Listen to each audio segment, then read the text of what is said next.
دبي موئل الثقافات وحاضنة الإبداع، تحتضن بين أركانها مزيجا فريدا من الثقافات والتقاليد، حيث يلتقي التراث العريق مع الفكر الحديث. على مر العصور كانت دبي مركزا للحوار الحضاري وبيئة مثالية لتلاقي العقول والأفكار من مختلف أرجاء العالم، ساعية دوما لتعزيز ثقافة المعرفة والانفتاح.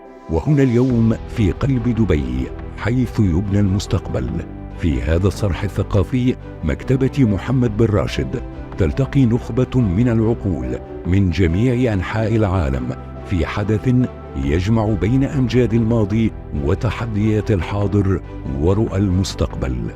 أهلا بكم في أول نسخة من مؤتمر دبي الدولي للمكتبات، حيث تبدأ رحلة جديدة لإعادة تعريف دور المكتبات في العالم. أكثر من 60 خبيراً من 25 دولة يجتمعون ليطرحوا رؤى جديدة ستعيد تشكيل مفهوم المكتبات.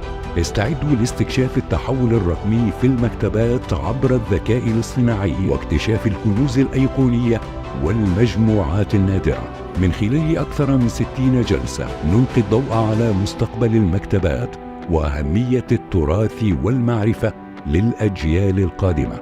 إنه الحدث الذي سيخلد في تاريخ المكتبات، مؤتمر دبي الدولي للمكتبات 2024، حيث يجتمع الماضي والحاضر والمستقبل.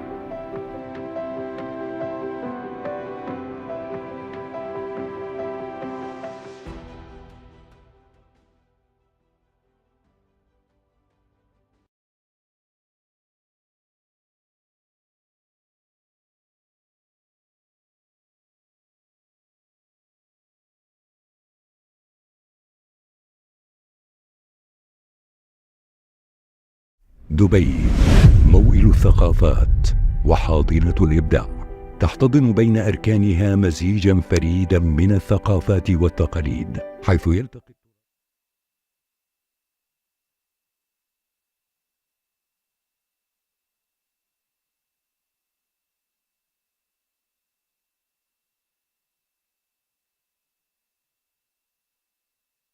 المترجمة وصلت؟ هيا زبط، شكرا. المترجمة وصلت؟ اوكي. So Dr. Janet? She's there. Let me see. Yeah? You want to try?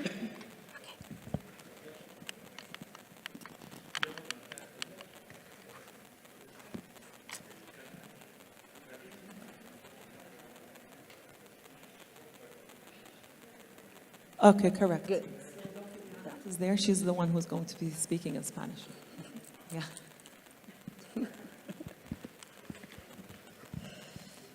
Okay.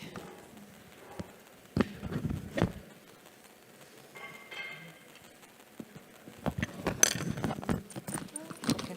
I think we can start. Ribbon, yeah. Okay. So do you have what time is it on your watch? Is it 3? Okay, so we'll wait for 2 minutes.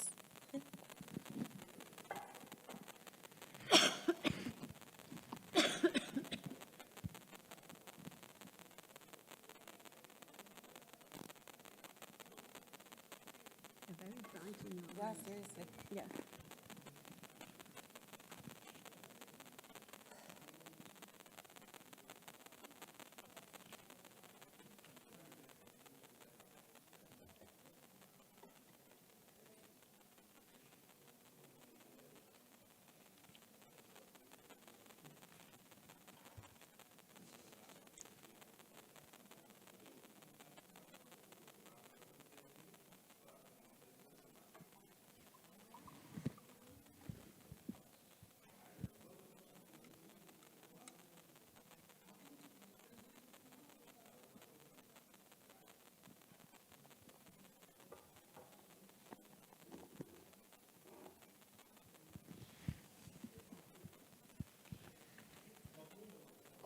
You've done your session before this, or you just Yes, haven't? yesterday. It was here?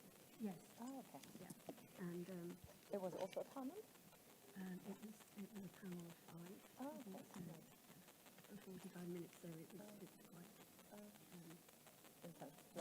Dense. I think this will be much more. I think this is 45 now. I'm questioning myself. Well, I follow the queue of the ground from there. 45 minutes or an hour. I can do this.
Okay, I think we're going to start.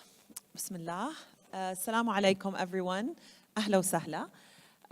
First, a warm welcome to our panel, which is titled A Global Treasure Chest at the Dubai International Library Conference. My name is Dima Al-Alami, and I'm so delighted to introduce our incredible panelists. They're the guardians of some of the world's most priceless and culturally significant collections of documents, manuscripts, and books. We'll start to my left with Miss Helen Shenton. We have Masoud Khokhar and Dr. Janet Lebron.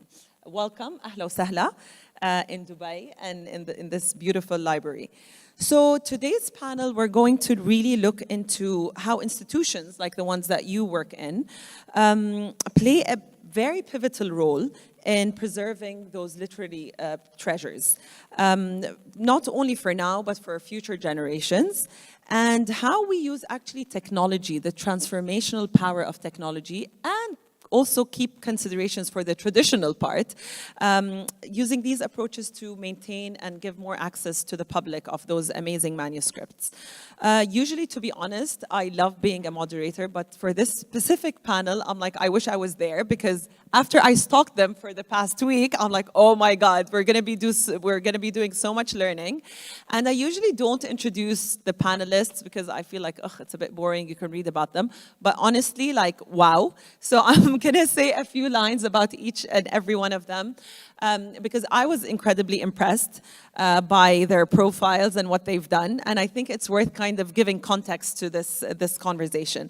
So starting with Helen, she's the librarian and college archivist at Trinity College Dublin. And she's been in this role since 2014. And actually, yay, you've been the first woman to hold this position since the university was founded in 1592, which is incredible. You were also the executive director of Harvard Library, and you oversaw like 73 other libraries, I believe. So amazing knowledge there. Then we move on to Masoud Khokhar. Amazing. He is a computer scientist by education, correct? But also, like, I've never seen this combination. He is the university librarian and keeper of the Brotherton Collection at the University of Leeds, correct? And he is so passionate about digital leadership, work culture in a library setting, which is also amazing. So thank you for being with us here. You should all, by the way, check he's very active on Twitter, so you should also check his page. And we also have Dr. Janet Lebron, who holds a PhD in documentation, archives, and libraries in the digital environment from the Carlos III University of Madrid. She is currently the president of the Latin America and Caribbean division of the International Federation of Library Associations and Institutions. So thank you so much. It took you like 48 hours to get to Dubai. So thank you so much for being here with us today. And I'm going to start by asking you all a question. And we know, I think everyone here, clearly they're interested in literary works. And we know that libraries, they're often described as the custodians of human history. So to start, can you share like one unique or surprising treasure from your collection that embodies this responsibility, and explain why it holds such significance to you personally or for your institution? So, Ms. Helen, would you like to start? Thank you very much for that. I have to choose the Book of Kells. Okay. So the Book of Kells, it's probably the most famous medieval manuscript. As I said yesterday in the session, it's visited by 900,000 people a year. But more than that, it is absolutely sublime. I was the last assistant to the gentleman who rebound the Book of Kells. He did that way before I was born. But I then have had the privilege of seeing it out of its secure case. Wow. Just me and it. It is absolutely the high point of human achievement. Oh my goodness. It is sublime. It's the four Gospels. It's a copy of the four Gospels. There's nothing that special about the text. But the illumination and the quality of the illumination, if you think it was done by 5 or 6 scribes in the 6th, 7th century, working by candlelight, it is absolutely exquisite. Wow. And to be the custodian of that, and last year I made a pilgrimage, a professional pilgrimage to Iona, which is a tiny island off an island off the west of Scotland, where it's thought to have been created, which was such a soul-deep place to visit. And it's all part of the history of the British Isles, if you like, and Britain, the British Isles, i.e. the United Kingdom and an island, being part of Europe. And you could see all where the monasteries had all developed through the medieval period, through all these islands. So that, to me, is absolute high point. Wow, that is amazing, incredible, memorable, and now I want to visit and see it, although I don't know much about it, if I'm honest. But wow, the way you described it. And what about you, Dr. Janet? Is there anything that resonates with you on a personal level?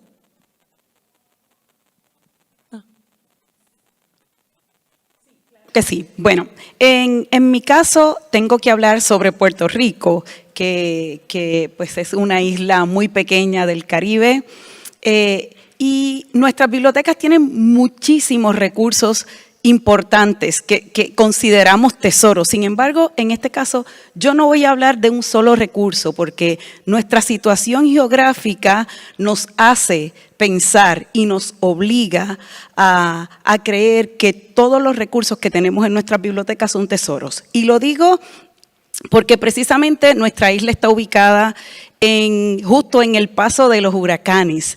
No sé si ustedes conocen lo que son los huracanes. Son unos fenómenos atmosféricos que traen mucha lluvia, mucho viento y que por donde pasan dejan mucho daño. Lamentablemente en el 2017 Puerto Rico enfrentó la furia de uno de los huracanes más fuertes que ha pasado por nuestra isla en 89 años. Y el resultado de ese fenómeno atmosférico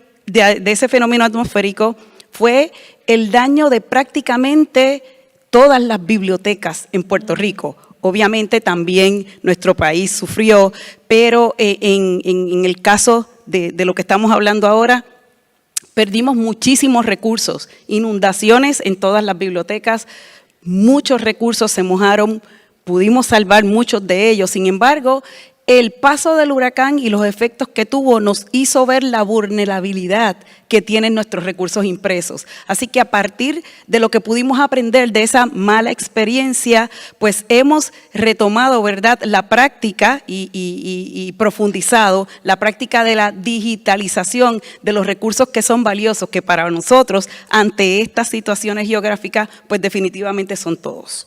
Thank you so much. Thank you. Thank you, Dr. Jonathan. I believe that's extremely important, and I think it makes your work even more important to preserve these things because you understood what it means to lose these treasures. Mr. Masoud, would you like to comment on that as well from your personal experience? I think, like Jeanette, it's very difficult to hone down to a single item, but as the keeper of the Brotherton collection, I will pick an item from the Brotherton collection, which is primarily an English literature collection that is quite close to my heart for very different reasons. And that is the Shakespeare's First Folio that we have in our collection.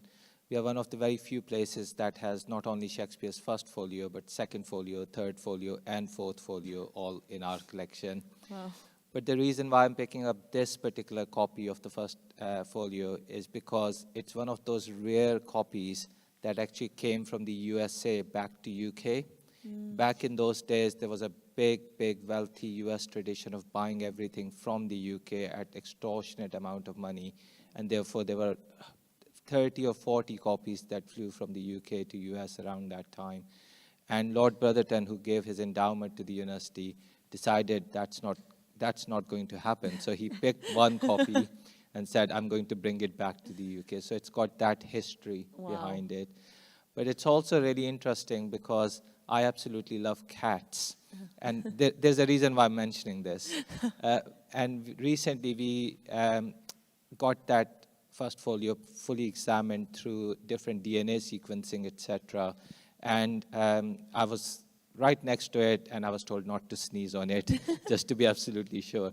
But one of the professors of Shakespeare found out that there's a cat paw print on one of the pages of the Shakespeare's First Folio, because now it seems like a very important document, but when the Second Folio came out, people just discarded the First Folios back then and used it as kind of any other ordinary book. So we have a First Folio that came from the USA back to UK, but has a cat paw print embossed Oh my in God. See, these are the personal stories that you might not find online. Amazing. And on the topic of online, while I was researching our amazing panelists, I found out that Helen, I believe you're one of the only 3 people in the world who have seen the entire Codex Sinaiticus, right? Which is basically, I don't know what that is, to be honest, but I'm like, it's the oldest complete copy of the New Testament. And in your TED Talk, you actually, you discussed the balance between traditional and preserved and, using technology to actually bring this to life. We're going to try to use the PowerPoint because I know you have powerful photography that shows us what this is. So we can try and use the clicker. It's right here. And I want you to try and tell us how you balance between technology and the tradition. This is the image that's there. Are you happy with it? Is it this one? So it's at the end of the presentation. I'll just zip through. Yep.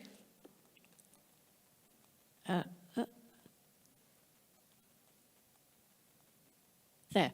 So the Codex Sinaiticus, as you say, it's the earliest complete New Testament in the world that was in 4 different locations. So it was created in St. Catherine's Monastery in Mount Sinai, and then through a very checkered history, Baron von Tischendorf borrowed it, and it went to Leipzig in Germany. From there, it went to what was then St. Petersburg. And then after the Russian Revolution, it was sold by the communists in 1932 to the UK.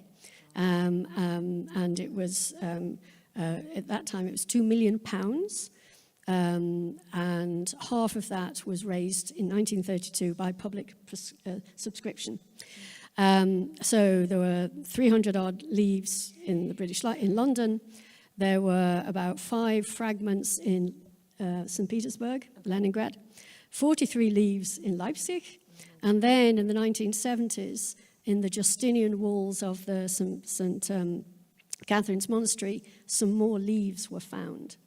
So as the custodians, the legal custodians, the British Library, we decided that we would create a virtual reconstruction. Amazing. And so we set up a major project working. It was very much collaborative. It was almost like the United Nations. We worked with the 4 organizations and with the Orthodox Church in Athens and so on.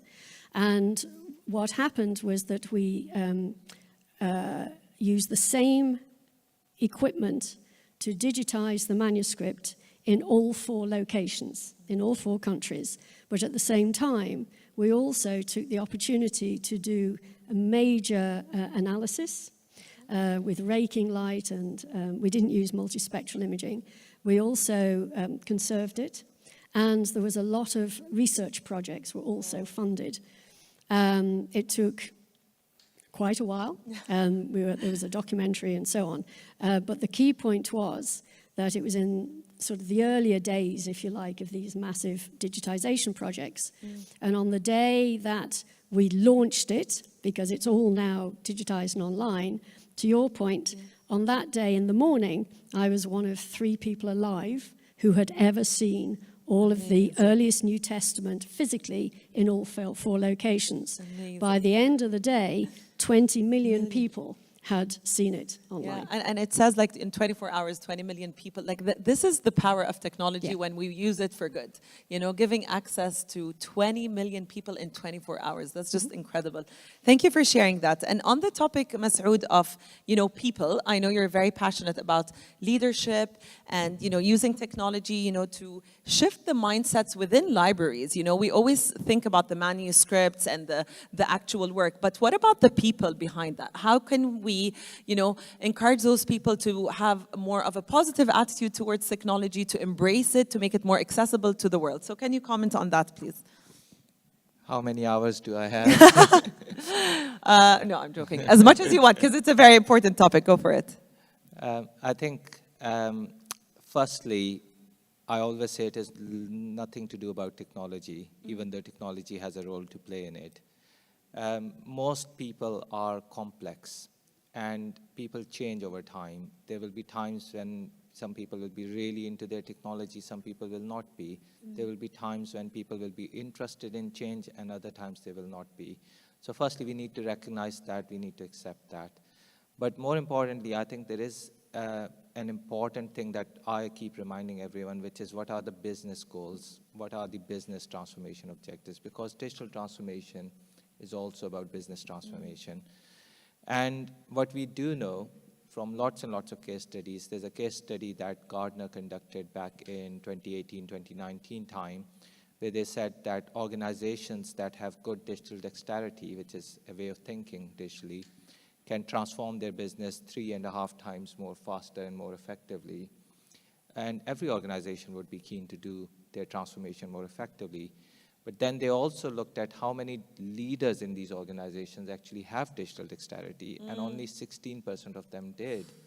So what the issue with that is that if you don't have that level of thinking in organizations that allow that transformation to happen effectively, you blame the digital for it. All of us have been part of projects where we said, this project has failed, digital projects never work, digital programs never work. But that's actually a lot to do with how business leaders look at digital. The same case study also looked at how organizational employees look at digital and their digital dexterity. And roughly speaking, they were concluding that only 49% of the employees have a level of digital dexterity. And for those who might be wondering what digital dexterity is, they're not skills. They're a mindset of going and trying something digitally. So it's about a mindset in that regard. So organizations are often finding it quite difficult to be able to transform their businesses digitally because they don't yet have the right kind of mindset embedded in the organizations itself. One of my passion and my jobs and my area of interest is how do we change that? How do we build more of this? A lot of this is about developing curiosity. A lot of this is about developing playgrounds. A lot of it is about giving people the license to fail. there is so much fear in libraries in particular about, I want to do a great job. We are really, really passionate about what we do. But that can also go against us because we don't experiment, we don't play around. If something goes wrong, we think, oh, we failed. Actually, that's part of learning. So I think we really need to build that kind of continuous learning and growth mindset in our organizations, and that's something that I will really passionately advocate for. And Helen, do you feel the same way in the context of a university, or because it's a university setting, you feel there's more openness towards using technology and stuff? We've got a whole project. The new strategic direction for the whole of the university will be digital transformation. And obviously research and innovation is huge. We've got a business school, we've got a new campus which is going to be completely all about research and innovation. There's already a lot of spin-outs. We work with one absolutely phenomenal group at Trinity, is called ADAPT, which is a collaboration of, it's actually AI. And I read just yesterday, it's brought $1 billion into the Irish economy. You know, so the power that is, so Trinity's always had this, it's an ancient university, but it's this combination of tradition and innovation. And then within the libraries, how that translates is there's absolute fundamentals that you have to get right. You know, when I worked at Harvard, one professor once said to me, just get me the stuff. Yeah. You know, just get me the material, I'll do my research and whatever. So there's very fundamental things you have to do, which is get people the stuff. Yeah. But then we're working with, actually with ADAPT and other computer science groups, where, for example, I've given our metadata as a sandpit. So here, or again at Harvard, all 17, I think it was 17 million library records, we just let out there for anyone to work on. So there's that combination. You've got to get the fundamentals right. We've got to get the students, 22,500 students, we've got to get them through their exams and get them their information. And then we can also experiment on top. And I think then getting the confidence to do it is huge. The willingness to take risks. And Dr. Janet, both Masoud and Helen spoke a lot about people and mindsets, you know, and in your case, doing your PhD and the work you do, what are the challenges like that libraries face balancing between the public's growing demand for digital content, but at the same time using original artifacts or documents and coming into libraries? Is that something you can tell us more about? Sí, claro. Bueno, no es un secreto que nuestra generación actual tiene una alta preferencia por los recursos electrónicos. Sin embargo, en las bibliotecas todavía tenemos el interés y la preocupación de que nuestros nuevos usuarios también puedan tener la experiencia con estos recursos impresos que tienen riquezas inmensas. En el caso de Puerto Rico, pues nosotros tenemos una situación financiera que no nos ha permitido desarrollar grandemente los proyectos de digitalización.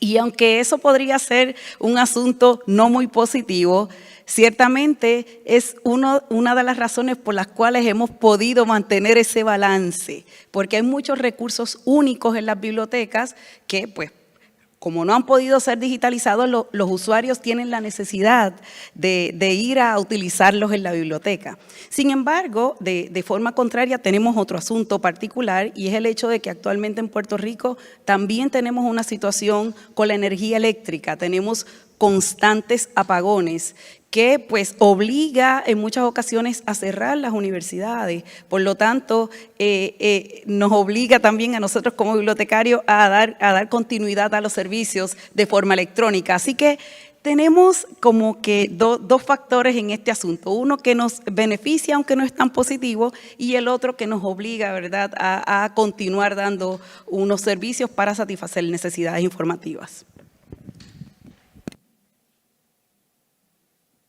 Thank you so much. And you touched upon now the idea of challenges. And I also want to ask that We know some of the biggest libraries, even here just walking in and looking at how the use of technology, is incredible. We know the use of AI, we have machine learning, high resolution scanning. I was reading about all of that.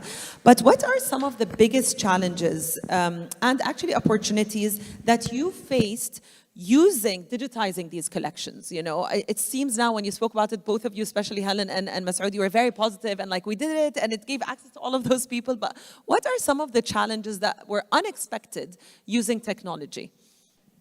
Masoud, go ahead if you would like to start.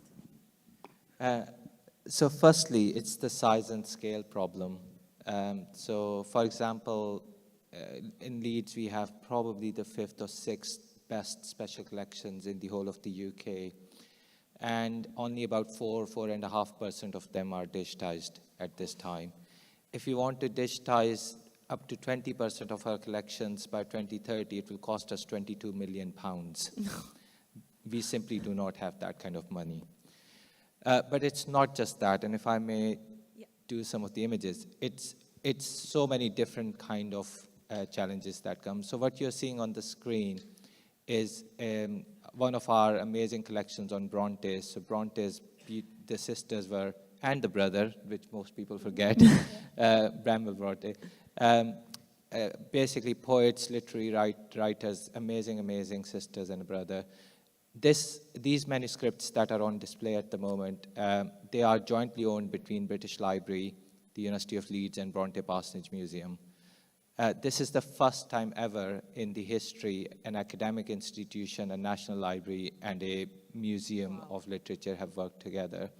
But that creates its own challenges of what can we exhibit, who's got the copyright, what kind of security facilities do we need to have, can we just publish them if we digitize them, and all those things are being sorted as we go. We have multi-format, rare and unique items. The top right, top left. The top left is a 16-meter medieval illuminated manuscript, so you need very different kind of scanning formats for that. Shakespeare First Folio I've already mentioned. We have the 17th century Kindle, where people had a briefcase in which there were lots and lots of little books. So not only you're digitizing the books, you're also looking at digitizing the artifacts that those books are encompassed in. We also have issues around, let me see if this works, please work. So one of the other really important collections we have is Furniture Trade History Collection. So this is one of the trade cards in which people will take Victorian furniture designs to sell sofas really back in those days. Except that some of these are very large, some of these are embossed, some of these are really different formats. So digitization capabilities look very different over there. We also have, lots of coins. In fact, some of these images you might be looking at them and saying, oh, I recognize that coin. That's a coin minted in the Gazans strip in about 14th century or something along those times. So the digitization of those are very different, but also the 3D scanning, the modeling, the DNA analysis, the multispectral imaging, all those facilities become more and more interesting. So the challenges are almost uncountable. But the most interesting challenge at the moment for us is how do we do art object digitization in an effective way. So one of the most recent exhibitions we did was with an artist, an Iranian-born artist called Mohammad Barangi, which is about, it's called One Night, One Dream, Life in the Lighthouse exhibition. And it's about an Iranian girl who's gone in this magical journey of migration from Iran to the UK borders. But in that journey that Barangi has created, it's got pictures, it's got images, it's got amazing jackets, as well as big artifacts. And that artifact can fill half of this stage. So how do you digitize that? How do you capture that experience? That becomes very interesting. So there's a lot of work we are looking at is what would be the future of repositories or digital infrastructures that can support practice-based research outcomes, that can support artists' ways of working, and capture the process as well as the outputs themselves. So that's one of the biggest challenges we are looking at this time. Helen, would you like to add to that? Thank you. If you just bear with me, I'll go backwards, if I know which button it is to go backwards. The red one, I think. The red top or the red? No, this one. This one? Yeah. So we're going to reprise Masood's.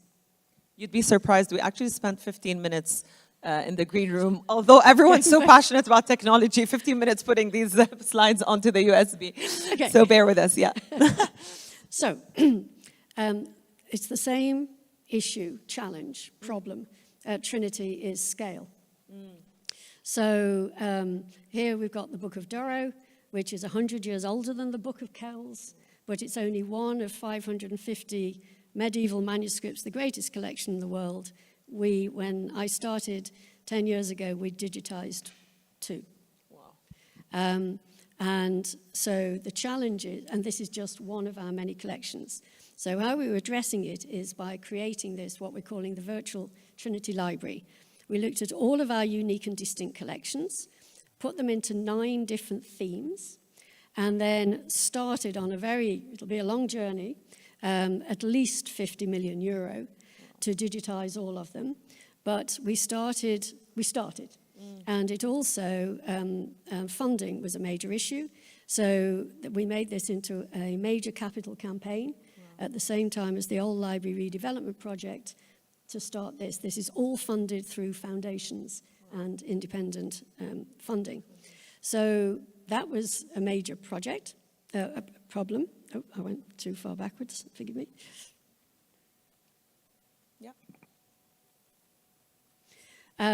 One of the other themes is then there's, as you come on to 20th century material, is the fragility. So here is Samuel Beckett, Nobel Prize winner. We've got the greatest collection of his correspondence. It's not all in very good condition, obviously. And so what we did was the project, the Virtual Trinity Library, the output is to digitize everything and make images, but along the way, we're conserving everything. We are cataloging it because a lot of this material is never been cataloged, it's never been accessible. And we're also doing advanced technology. So there's X-ray fluorescence, multispectral imaging, AI transcriber. So we're founders of working with transcribers, which does automated transcription of difficult manuscripts. Yeah. And I was talking last night whether this could be applied to earlier Arabic writing as well. So that's a flavor of the problems. The solutions, unexpectedly, I'll just run through these very quickly, is that, as you might have heard yesterday, we're closing the old library for conservation, and we're creating a virtual library, old library, and Book of Kells experience about the size of this auditorium, using the output, unexpectedly, of the virtual Trinity Library. So there's Samuel Beckett. There is an 8-minute surround experience of the whole history. You come into Iona of the Book of Kells. There is a virtual recreation of the long room. And it's very, very animated. So this is beautiful, tendrils all come up. But my point is, at the end, in the middle, you can see that this is actually all taken from the collections. This is from a Brazilian natural history, which is part of this collection, the Fachel collection, which we are, when we're digitizing all this, we're having another virtual recreation in the way that we're doing did with the Codex Sinaiticus. Thank you. Amazing, amazing. This is also very, very incredible. And it's just beautiful how you're bringing the whole world together. And Dr. Janet, if you can also comment on, here in Sheikh Mohammed's, library, which we have, I think, people from all over the world, and it is extremely international. Often libraries, they transcend borders, right? Everyone comes together regardless of your nationality or ethnicity. And I just wanted to know more from you about how you see people being able to access content from your part of the world, which took you 48 hours to get here, and what are the implications for research and education when it comes to accessing content that's not necessarily reflective of your culture, your country, your content?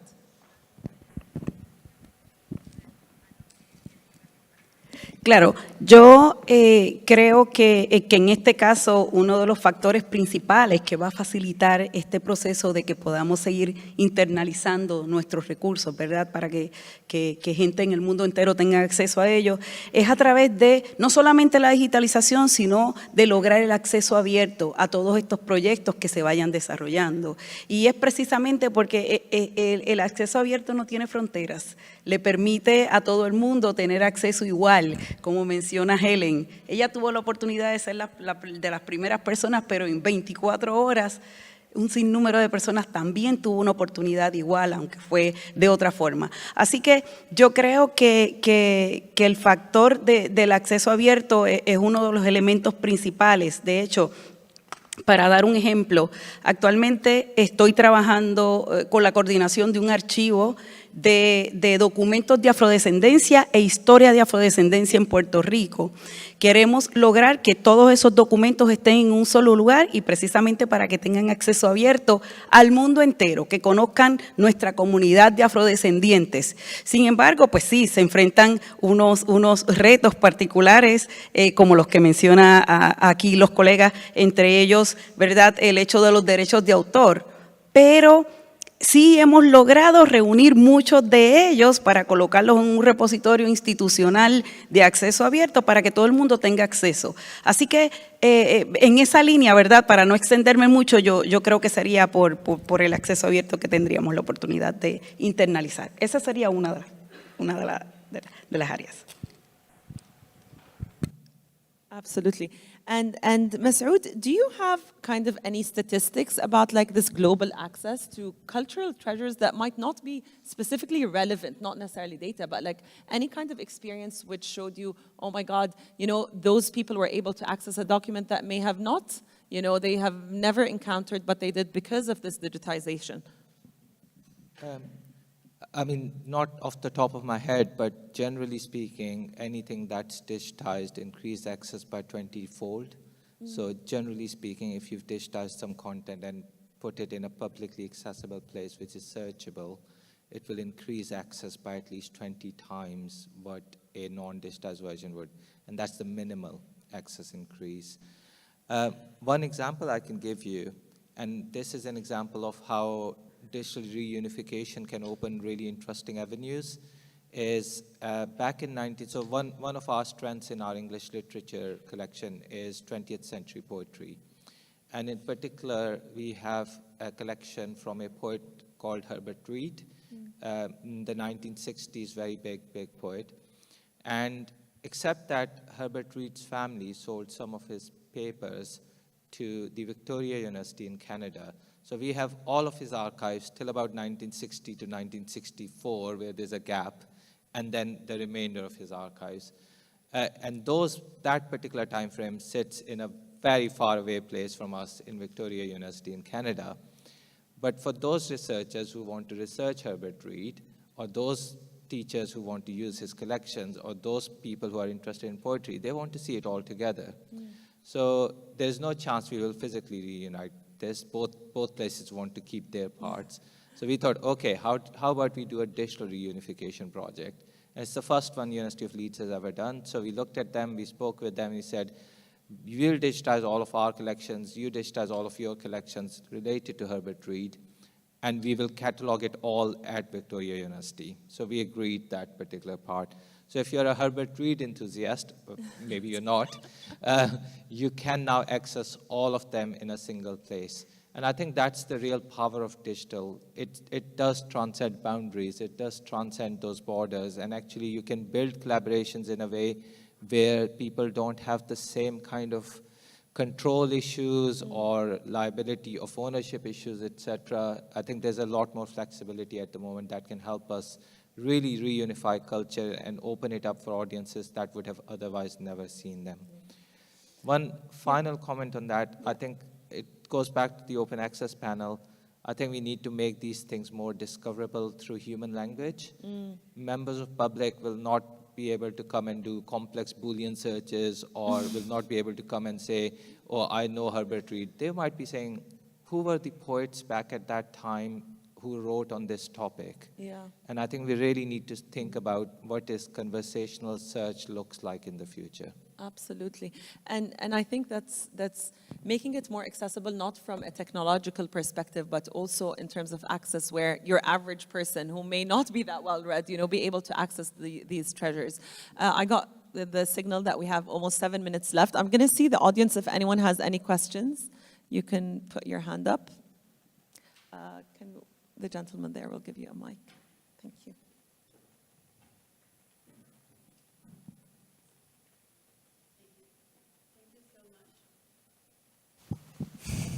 Hello. Thank you so much. Loida Garcia-Vivo here. My question is for Jeanette, and thank you so much to all the speakers for the really enlightening information and talk. Jeanette, can you talk a little bit more about the measures to preserve documents and books, materials affected by the hurricanes? Because I am also from Puerto Rico, so I'm very aware of that. But every year we received 2 or 3 hurricanes. They devastate a number of libraries. So this is a continuous process. And they have established a system, and they also kind of train librarians in the U.S. about it, on how to preserve materials. Gracias por la pregunta, Loida. Pues mira, precisamente la enseñanza que nos dio el paso del huracán María nos hizo darnos cuenta de que necesitábamos revisar nuestros planes de preservación de los recursos, porque ciertamente el hecho de no haber enfrentado un fenómeno atmosférico como el huracán María no nos dejó ver que éramos vulnerables y que realmente no estábamos tan preparados. Así que a partir de eso, sí, una de las medidas fue actualizar nuestros planes de prevención, capacitar al personal para que pueda trabajar con el antes, durante y después. Y asimismo, como mencioné anteriormente, comenzamos a desarrollar proyectos de digitalización que, a pesar de no tener presupuesto, hemos creado colaboraciones con diferentes agencias, desarrollado propuestas de fondos externos que afortunadamente han sido aprobadas, y a partir de eso hemos comenzado a desarrollar proyectos importantes, entre ellos el del Archivo Nacional de Puerto Rico y otros proyectos dentro de la Universidad de Puerto Rico que, si tengo la oportunidad mañana durante la presentación, pues los mencionaré con más detalles. Yeah, go ahead, Helen. Thank you, John. It's not this, in answer to your question, it's not a natural disaster, but if I just explain this project. So at the very creation, at the moment of the creation of the state of Ireland in 1922, the archives were blown up. So it was a very violent start to the creation of the state, but how symbolic. The very moment of the creation of the state of Ireland, the archives, going back 400 or 500 years, blown up. So then in Ireland, we've been in a decade of commemoration, 10 years of commemoration, not celebration, commemoration of all the events. There was the 1916 Easter Rising and 1922. And how do you commemorate these very difficult events? And the flagship project was to virtually recreate in 2022 the archives that had been blown up in 1922. And it was a gift to government, because how do you commemorate these events? And it was a collaboration between the governments of Ireland and the UK. And we did find many, many, many more copies, because particularly before printing, under what was then the British government, everything was copied by hand. And we found lots of copies in the British Library and the National Archives of the UK, as you would expect. But in America, in hundreds of libraries around the world, and those, as this major project, it's, forgive me, it's called Beyond 2022, it is now digitized. It is finding original copies a major part of it is conservation, because they're not necessarily in good condition. And they've all been digitized. And then there is a virtual recreation of the very building. So you can go in and take a box off the shelf and open, it's incredible, and open it as what would have been here. And an absolute, it's a brilliant project, but it was a forward-thinking project, and it's also set a high watermark for digital preservation. Because if we can't preserve this digital material on a project like this, then you can. Oh my God, that is a great insight. One last question, because I was marked with a 5-minute mark. Any other questions? Okay, no more questions. Do you guys have any final remarks before we wrap up? Is there anything you would like to say that I did not cover in the questions? Forma breve, me gustaría mencionar que haciendo alusión a la situación financiera que enfrentamos en Puerto Rico para desarrollar proyectos de digitalización, ciertamente no hemos llegado a los proyectos y al avance que nos ha mostrado durante esta tarde Helen, pero definitivamente en Puerto Rico no nos falta ganas. Tenemos muchos deseos de seguir mejorando, de preservando nuestros recursos precisamente por los desafíos que enfrentamos actualmente. Y pues agradezco muchísimo esta oportunidad porque me deja ver que tenemos muchas oportunidades, que podemos hacer más y poder aprender de estas buenas experiencias. Amazing, thank you. And I think that this is actually what is so beautiful by having such a diverse group of people. Masoud, I see you want to say something as well. Yeah, if I may build on what Jeanette said, which is about how can we work together to support each other in this journey. So, oops, sorry, gone too far. Please go back. Yeah. So one of the key things that we are investing in quite heavily in Leeds is a project called Digital Library Infrastructure Project. And the key aim behind this project is to develop the future of what digital content discovery and digital preservation would look like for us. And there are 12 different services in there, which you can see all the way from mass digitization to digital preservation to digital storytelling to lots and lots of other things. But one of the key things we've already designed into this process is when this project completes or reaches its product stage, we will also generate a community-driven version of it that can then be used by many, many other parts across the world who may not have the capability to do this, but can actually still use and benefit from the infrastructure. It goes back to that open source concept, but also the concept of we are in it together. This is a much bigger problem than any of us, and all we need to do is work together to solve it. Absolutely. Thank you all so much. I've been, it's now time to bring this to an end. I want to thank you all for being here with us in this session, the Global Treasure Chest. I think we can be here for a much longer time talking about this. Thank you, everyone, and especially for joining us at the Dubai International Library Conference.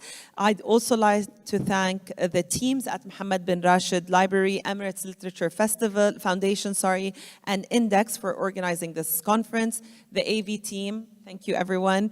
The volunteers, thank you. Our translators, how do you say gracias? Do you say gracias in Spanish? I don't know, so thank you. And of course, our wonderful guest speakers. Thank you so much, Helen, Mus'ad, and Dr. Janet. It was such a pleasure. And thank you to the audience for joining us. Thank you so much.